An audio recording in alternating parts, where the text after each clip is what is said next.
साईं जय Jhulelal. Income tax जी due date जो मौसम अची वियो आहे। असांजी जेकी हाणे ताईं जी आदत हूंदी हुई हुन आदत खे छॾण जी ॾाढी वधीक ज़रूरत आहे, जो कि टैक्स त नथा भरूं पर पेनल्टियूं ॾाढी वधीक भरे करे कोई मतिलबु कोन्हे। जंहिंजी सैलरी इनकम आहे या घर जा अहिड़ा रिटर्न जंहिंमें रुगो इंट्रस्ट ऐं सैलरी इनकम आहे, उन्हनि जी कोई बिज़नेस इनकम कोन्हे, उन्हनि जे लाइ ड्यू डेट अथव 31 जुलाई। पर जंहिंजी बिज़नेस इनकम आहे, प्रोप्राइटरशिप में फर्म्स आहिनि असांजियूं, उन्हनि जे लाइ ड्यू डेट आहे 31 अगस्त।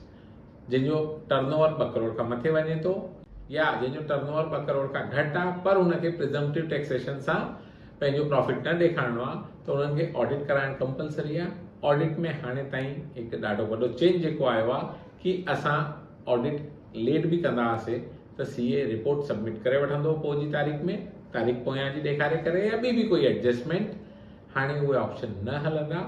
अगरि 30 सेप्टेम्बर राति 12 बजे ताईं रिपोर्ट अपलोड न थी आहे त विथ लेट फी तव्हांखे उहो भरणी पवंदी। हाणे पेनल्टी कोन्हे, लेट फी आहे। लेट फी तव्हांखे पाण खे थी करे भरणी आहे, न कि पोइ गवर्नमेंट पेनल्टी जो नोटिस ॾींदो जीअं अपेक्षित हूंदो। नेक्स्ट थींदो आहे तव्हांजो रिटर्न जी तारीख़। त तव्हांजे लाइ जंहिंजो ऑडिट थिए थो पियो उन्हनि जे इनकम टैक्स रिटर्न जी लास्ट डेट आहे 31 अक्टूबर। ऑडिट कराइण खां पोइ तव्हांजी छुट्टी न थी, फॉलोअप वठी करे रिटर्न बि टाइमली भराए वठो, जो कि लेट फीस ॾाढी वधीक थी वियूं आहिनि।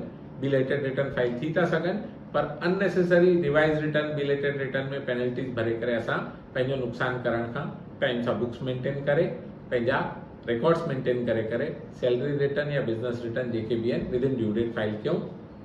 नमस्ते।